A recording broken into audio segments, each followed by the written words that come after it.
السلام عليكم، نتمنى تكونوا كاملين بخير وانتم كتشوفوا هذا الفيديو. كما العاده غادي نحكي لكم حلقه جديده من مسلسل يد الحنه. قبل ما نبدا نتمنى انكم ما تبخلوش عليا بلايكات ديالكم باش دائما نجيب لكم الجديد. ومن اصدقائي الحلقه اللي فاتت سالات فاش يوسف مشى عند عمر وقال ليه بلي راه زياد غادي يبلغ عليك، غادي يبلغ لك البوليس ومتفق عليك هو ووفاء. هادشي وصلوا ليه، وهادشي كله راه في خبار زياد. هو اللي قال لي سير قول لي هاد الأخبار هادي باش يثيق فيك كتر، لأن زياد متى عرف أن يوسف كيخدم مع عمر. نهار عطاه السوارس ديال لاصال وقال ليه رد البال لاصال، وكان هو مشى للدار ديالهم فاش وصلاتو خبار بلي راه الأب ديالو توفى. فاش مشى تما فين عرف، لأن فاش جا لاصال لقى يوسف شي حد مكتفو مع هذيك السارية اللي كاينة في لاصال، وقال لي شكون اللي دار فيك بحال هكا. تما فين عاود ليه، حيت بقى كيقول ليه انا ماشي قد الثقه ديالك، انا ما نستاهلش. وتما فين اعترف ليه باللي راه كيدي الخبار لعمر. وزياد ما جراش عليه من الخدمه، قال لي غادي تبقى معانا وغادي تبقى مستمر في هذاك الشيء اللي كدير، وبين لعمر باللي راك معاه. وداك الشيء علاش قال لي زياد سير وصل ليه الخبر، قول ليه باللي راه غادي يبلغوا عليك البوليس، باش هكا يزيد يثيق فيه كتر. لان زياد خصو شي واحد اللي يكون قريب من عمر باش يجيب ليه الخبر اشنو ناوي عمر يدير. وحتى الصحفي قال لهم باللي راه عمر ماشي غير كيتعدى على البنات اللي كيدربوا عنده، راه كيدير بزاف ديال الحوايج، كيدير التزوير، كيدير بزاف ديال الحوايج اللي هي مخالفه للقانون. ضروري خصو يتعاقب وخصهم شي دليل قوي باش يصيفطوا عمر للحبس. وداك الشيء علاش يوسف غادي يبقى مستمر معاه، هو اللي غادي يبقى ديك يعني اللي غادي يوصل الخبر هكا وهكا. ولكن زياد كيعطي غير الخبر اللي هو باغي توصل لعمر. وغادي نشوفوا ان عمر اشنو غادي يدير فاش قال ليه غادي انتقم منهم. غادي يستعمل التصاور اللي كاينين عنده ضد وفاء.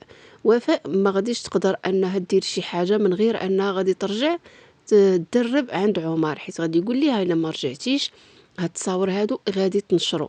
وهي باش انها ترجع تدرب عند عمر غادي دير خطه حتى هي غادي تمشي، وفي نفس الوقت غادي تشوف كي غدير باش انها تاخذ ليه هذوك التصاور وتاخذ حتى ادله اللي غادي يصيفطوه.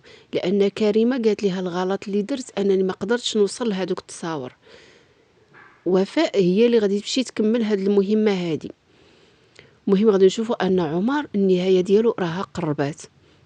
وبالنسبه لأحمد اللي جاء للدار وكانوا كانت الام ديالو الزوجه ديالو فرحانين بيه لواحد الدرجه كبيره، هو براسو بقى كيشوف شحال انهما مخلوعين عليه، ما سولوش فين كان ولا شنو اللي طرا ليه. المهم شنو اللي وقع قالوا ليه مرحبا فهو مزيان. فاش رجعتي السيد بقى كيشوف، يعني بدا كيراجع نفسه وندم على داك الشيء اللي دار.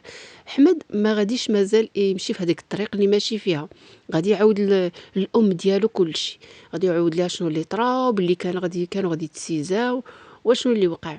المهم هو شنو غايدير، وانا غتقول ليه الام ديالو غادي دير واحد المشروع هي والزوجه ديال احمد. هذاك المشروع اللي غادي يديروا غياخذ واحد المحل وغادي يوليو يديروا لي كوموند، ولكن غادي يحتاجوا اللي غادي يقابل لهم لاكيس. احمد هو اللي غادي يخدم معاهم، هو اللي غادي يولي يقابل لهم لاكيس، يعني ما غاديش يحتاج مازال يخدم عند الناس ولا حتى شي واحد يبدا زعما يبدا يامر فيه. غيولي خدام مع الام ديالو والزوجه ديالو، غادي يكبروا هذاك المشروع ديالهم. وحتى وفاء غادي ترجع للدار لان وعدت الام ديالها باللي غادي ترجع. اما بالنسبه للوليد الصغير ربيع اللي غادي المهم احمد غادي يعاود ليهم القصه وغيقول لهم بلي راه مشى عند الاب ديالو ابراهيم. رحمه ما غاديش يعجبها الحال حيت هي اصلا ما باغاش ولادها يبقاو قراب من ابراهيم، وغادي يقول لهم بلي راه عنده خو صغير.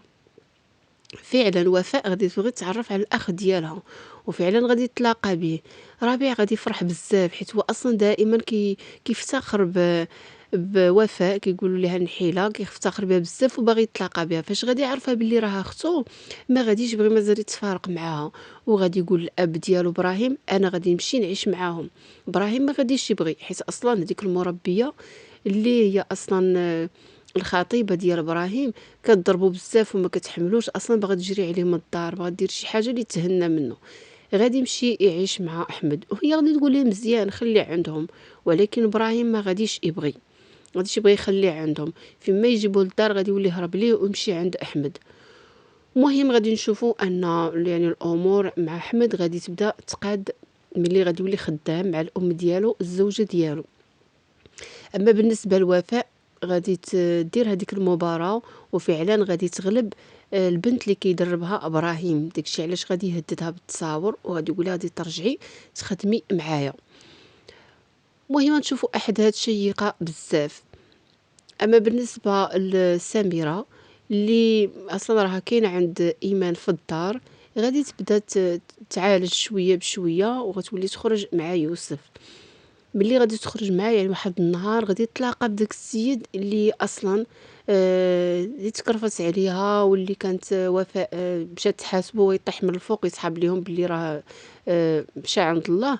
غتقول لهم باللي راه باقي حي، حيت فاش غتشوفو غادي تولي مخلوعه وبدا تغوت. يوسف ما غادي يعرف شنو اللي واقع ليها حتى غادي تبدا تعاود ليه، وغادي يجي عند البنات وتقول لهم راني شفتو في البلاصه فلان فلانيه، وفعلا غادي يمشيو وغادي يشوفوه تمايا. وهنا وفاء غتاكد باللي ابراهيم عفوا عمر كان كيهددها بواحد الحاجه اللي هي اصلا ما دارتهاش. اما بالنسبه لحسن غادي يمشي عنده هذاك الولد اللي خدام عنده، حيت ابراهيم ما بقاش باغي يخدم عنده، وغادي يتحاسب معاه. غادي يقول ليه انا ما غاديش نبقى خدام بهذيك النسبه 5% ما عجباتنيش، انا غادي تدير ليا الثمن كتر. انت ابراهيم كان كياخذ 10 وانا 5، الله راه ما جاتش. هو غادي يقول لي ما عجبكش الحال كتسير في حالك. غادي يبدا يدابز معاه يقول لي غادي تعطيني فلوسي، انت راه كليتيني في رزقي، حيت صاحبو قال لي راه غير كيضحك عليك، غير مستغلك وصافي. المهم غادي يقول لي غادي تعطيني فلوسي. المهم غادي يبداو يتجابدوا في الهضره. غادي يصفيها لي حسن وغادي يحطوا حداها السعديه، حيت السعديه راه باقي حاطه في داك لاكاف في الحانوت. ابراهيم هو اللي غادي يكتشف هذا الشيء، غادي يكتشف باللي حسن كيدير شي حوايج كتار من انه كيبيع الحشيش وداك الشيء انا كيصفيها لعباد الله. غادي يمشي يبلغ عليه البوليس. حسن غادي يهرب، ملي غادي يعرف ان البوليس كيقلبوا عليه غادي يمشي يهرب، وغادي يعرف باللي راه ابراهيم هو اللي بلغ عليه. هنا ابراهيم غادي يولي في خطر. مهم غادي نشوفوا بزاف ديال الاحداث في هاد الحلقات اللي باقين من المسلسل. كيف ما كتعرفوا المسلسل فيه غير 15 حلقه، يعني الحلقه الاخيره راه قريبه على الابواب. غادي نشوفوا مازال يعني في هاد الحلقات احداث شيقه بزاف. المهم احبائي نتمنى يكون عجبكم الفيديو، نتلاقاو في فيديو جديد ان شاء الله. تبارك الله عليكم، مع السلامه. ونتمنى انكم ما تبخلوش عليا بلايكات ديالكم، وكيف ما عودتكم دائما غادي نجيب لكم حلقات مسلسل المغربي يد الحنة، المسلسل الشيق اللي مازال غنكتشفوا فيه احداث جميله بزاف.